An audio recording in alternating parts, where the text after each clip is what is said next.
Fala galera, tranquilo? E agora tá gravando? Agora tá gravando. Não aguento mais olhar esses negócios aqui mais, velho. Tá tudo certinho? Olha Mas o microfone. é o trabalho de produção, né?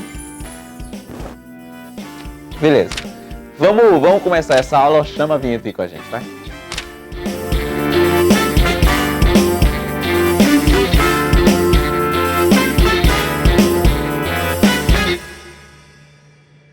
Hoje nós vamos falar sobre elettrólise ígnea, né?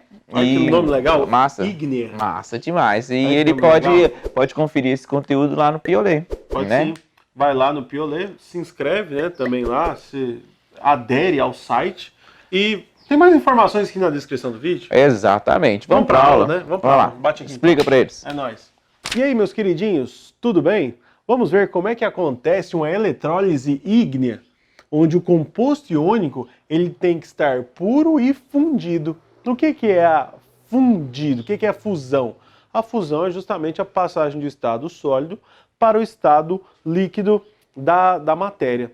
Então, quando um composto iônico ele está no meio, vamos supor no meio aquoso, ele consegue liberar muito facilmente os seus íons pela dissolução, né? Acontece ali a solvatação também.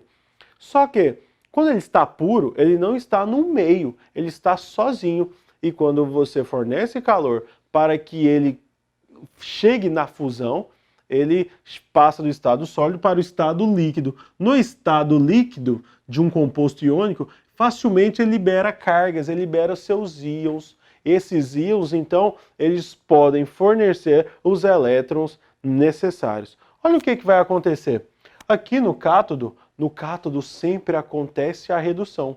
Onde eu tenho o Na+, o Na+, ele não é o cátion que perdeu um elétronzinho. Se ele está no cátodo, ele vai sofrer uma redução. Esta redução é o ganho de elétrons e ele volta a ser um sódio sólido. O sódio sozinho é o sódio metálico. No ânodo acontece a oxidação. Lembrando que aqui na eletrólise os polos são diferentes do que na pilha. Então a gente consegue ter um aprendizado mais fácil lembrando dessas regrinhas. Olha só, o cloro, como ele está aqui no ânodo, ele vai sofrer uma oxidação. Porque ele está com Cl-. O Cl- ele está no seu estado aniônico. No seu estado aniônico, quer dizer que ele tem elétrons sobrando. Se ele doar elétrons, se ele perder elétrons, ele pode chegar numa estabilidade boa, que é o Cl2, pode fazer ligações aí e chegar num composto estável. Mas perder elétrons é simplesmente conhecido como oxidação. Então, lá no cátodo vai sofrer a nossa oxidação, gerando Cl2. Numa equação global, nós temos que NaCl líquido, né, desses processos todos, eles se convertem em Na sólido, que é o sódio metálico, e Cl2 gasoso, onde também tem essa formação. Agora o tio Soneca vai trazer para vocês alguns outros conceitos desse tipo de eletrólise. Galera, agora só te explicar como que isso acontece lá na nossa cuba eletrolítica, né? Aqui o nosso Na estava na forma catiônica, o cloro estava na forma aniônica, e esses íons eles só estão livres quando o material ele é fundido. Não sei se você está lembrado aí, mas compostos iônicos, eles passam a conduzir corrente elétrica quando os íons estão livres. E esses íons vão estar livres quando eles estiverem fundidos ou dissolvidos. Então, fundiu, os íons ficaram livres. Aí esses íons livres, eles vão ser orientados aqui, ó. O íon positivo, ele vai em direção ao meu polo negativo, né? O íon negativo, ele vai em direção ao meu polo positivo. O polo negativo, ele está doando elétrons. O polo positivo, ele está puxando elétrons. Porque o elétron, ele sempre migra do negativo em direção ao positivo. Ele foge do negativo e vai em direção ao positivo. Nesse processo aqui, o elétron está chegando aqui, o Na+, vem para cá, atraído por esse elétron, recebe o elétron, o Na+, recebe o elétron e vira o nosso Na sem carga, o nosso Na zero. Foi um processo de descarga dos nossos íons. Esse Na, ele é um metal alcalino. E quando ele é carga zero, ele fica na forma metálica, ele fica no estado sólido e ele vai recobrir o nosso eletrodo aqui que tiver mergulhado na solução.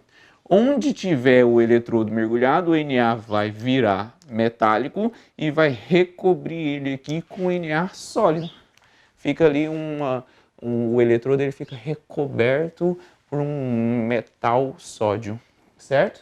Já aqui do outro lado, o nosso polo positivo, quem está sendo atraído por ele aqui dentro é o nosso ânion, a nossa espécie aniônica, que no caso aqui é o Cl-.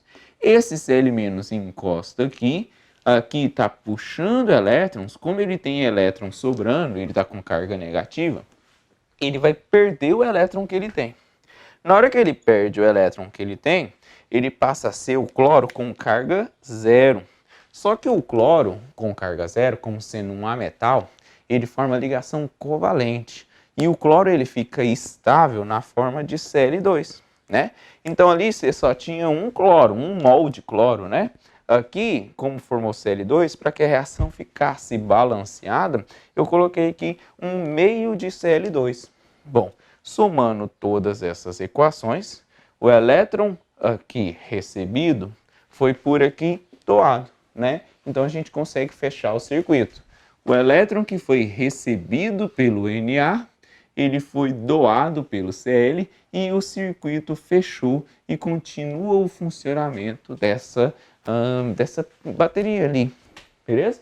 Então aqui você está consumindo uma voltagem, você precisa de uma corrente elétrica para que essa reação aconteça. Ela é uma reação que não é espontânea, ela está acontecendo apenas pelo fato de fornecer corrente elétrica.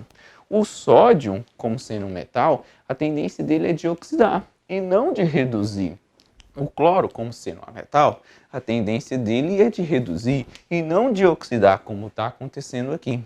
Então esse é um processo não espontâneo, é um processo forçado, no qual a nossa espécie fundida, forçando elétrons sobre ela, ela está sofrendo um processo de oxidação.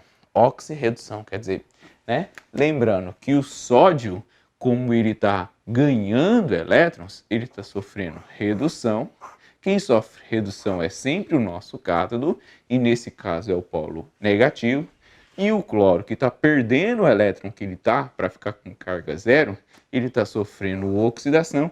Quem sofre oxidação é sempre o ânodo, só que aqui é o nosso polo positivo. Conseguiu entender? Comparado com as pilhas, que é bom sempre fazer essa comparação, o que muda é somente os polos. Redução, cátodo, polo negativo. Oxidação, ânodo, polo positivo. Ok? Fala galerinha, beleza? Isso foi a nossa aula de eletrólise ígnea e tem mais coisas aí por vir.